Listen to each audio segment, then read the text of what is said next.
Chander, go ahead. Yeah. That's why I said the wrestlers or boxers, they are the Dalits of this, community. They are the most downtrodden, people that we come across. And I remember in 2005, I did a page one story for Hindustan Times saying the same, what Mr. Neeraj Kumar was saying, how a sexual favor was, asked from a woman in Delhi cricket, and how this father of a 14-year-old son, how he hired a professional sex worker in order to satisfy these people. I did a story, and all these things are happening in 2016. Let me tell you, in during a camp in Lucknow, three women, they came to the physiotherapist that, Mr. Bhushan is asking us to come to his room in the night. One woman, especially one girl, rather, young girl, they also spoke about this. We did a story. I was in DNA at that time. I was which these things have been which year was this? This was 2016. We did a small so story, and after that we went to Lucknow. We went to Lucknow, but all these things were hushed up by Brij. Nothing came out. You're saying 2016 में आपको मालूम था that there was a complaint. Yes, there was a complaint. We did a story from Lucknow. In fact, a Hindi paper, first of all, they did a story. Then we followed up. But after that, everything was hushed up. The girls were not there in the camp. And Brij Singh continued to be the president. Shame on us, I think, that Can I come in? Shame on those people, Barkha, who have allowed Brij Singh to retire or exit as in an honorable position of WFI's president. He was not asked to step down. He was not sacked. He was not removed. He was allowed to go honorably, on his own terms. Now there is a committee who is overseeing the election. There will be elections. Mr. Brij Singh, some other chamcha or his son will take over. But he was allowed to go, despite all the POXO, despite everything. And we are talking here about some politics, or we are with them, or these kind of statements. Yeah, 2016, and we are now in 2023. Mr. Azad, why are you optimistic about justice? Sorry, Ashwini Nachappa, I'll come to you right after that. Yeah, sure, go ahead. You see, the sharks are not only in Lucknow and other places, they are all over. Mr. Luthra and I are very, very well aware of DDCA, the Delhi District Cricket Association, which has been a den of corruption for various charges. But one of the most serious charges, Barkha, you shock you out of your mind, was the junior selections for playing for Delhi, a notorious selector asking from sexual favors from the mothers who used to come and watch their boys who were so passionate about cricket. This has happened, and I tell you, the politicians for glamour have been ruling all this DDCA whatsoever. They did not do anything. Such glaring instances, absolutely nothing was done until now is the same. And I have actually goosebumps thinking of the fact that in 2016 is the first time Brij Bhushan Saran is actually accused, maybe not legally, but a complaint is made about him seeking sexual favors. And in 2023, the man is still free. मैं अश्विनी शाही से पूछना चाहूंगी 2 minute के बाद. Ashwini Nachappa, I must come to you. A woman in sport. Yeah, go ahead, Ashwini. I've got goosebumps listening to this too. So, you can imagine that for these athletes to even come out, it would have taken enormous amount of courage to even come out against such a powerful guy. For me, I think, these cases inside, in fact, in 2018 or 19, I was asked to head a parliamentary committee that was constituted to basically look into the Sports Authority of India centers and also to empower what we can do to empower women athletes and the girl child. Gopichand was part of my committee, and we traveled across the length and breadth of the country.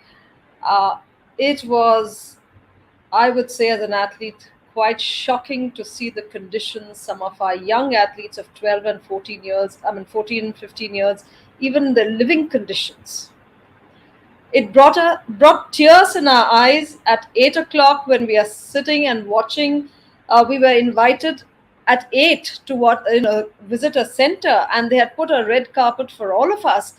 And the kids couldn't even go to the bathroom. They had to go over each bed to cross over about 15 beds to go to the bathroom.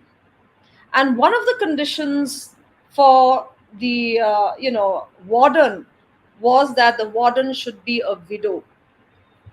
Can you even imagine? That was one of the criteria for taking in wardens for young kids, a widow. It was absolutely shocking. And when I prepared the report, I asked the DG, I said, do you want a PR report, or do you want the actual report? I asked.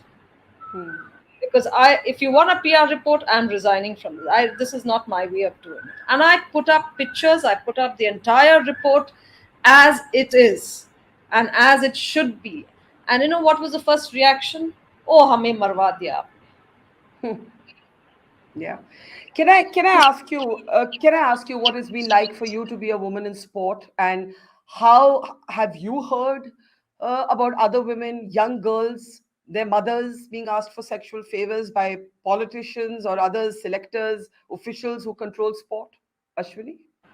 I started out as a young athlete, probably 8 or 9 years old. And I don't want to bring caste here, because for me also, I come from a very, very humble background. My parents couldn't afford even my school fees. So it was a difficult time for my father to earn and, support 2 athletes in the family. We had barely 2 meals to eat. Yet we ran barefoot till my PE teacher, when she went to Sri Lanka, bought me a spikes, because I couldn't even afford it at that point in time. So I'm just saying, we also came in from very, very hard times, financial times. For me, what is important is what the Pogat sisters have done is actually empowered that entire community, the girls of that community. And I think with people like Mary Com and the young athletes, especially in contact sports, have really empowered and brought out a generation of young kids taking up that sport, which was unheard of. So for me, this fight is not just about the Pogat sister, about Sakshi Malik. It is a larger fight for justice, because lack of accountability of all such politicians across disciplines, across federations, not just at the national level, I'm saying even at the district level, is the reason that authorities have been just complacent.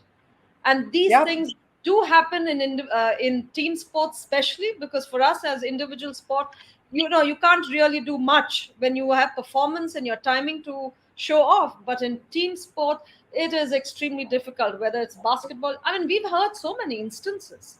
What has really become of it? Because every association and federation, whatever you do, there's lack of accountability. There is no transparency, at least even with the sports code, something like a sports law, sports code. How many states are really adopting it? Yeah. So let me, Ashwini, I am absolutely shocked by in a way hearing what all of you are saying. And I want to go to Ashwini Shahi at this point and say to Ashwini Shahi कि Ashwini Shahi जी, जब आप सुनते हैं ये सारी बातें, जब आप सुनते हैं कि 2016 में पहली बारी ब्रिज भूषण के खिलाफ केस आया, चाहे वो लीगल एफआईआर की शेप में नहीं आया, लेकिन कंप्लेंट आई, और 2023 में वो अभी भी फ्री हैं. और मैं ये नहीं कहती कि सिर्फ Brij Bhushan Sharan is the only offender in the world of sport, but we know about him. तो आप क्या कहेंगे, हम लोग किस मुंह से इन एथलीट्स को कह सकते हैं कि believe in the system? Ashwini Shahi, बहुत ही दुखद चीज है जो अभी सुनने को मिल रहा है.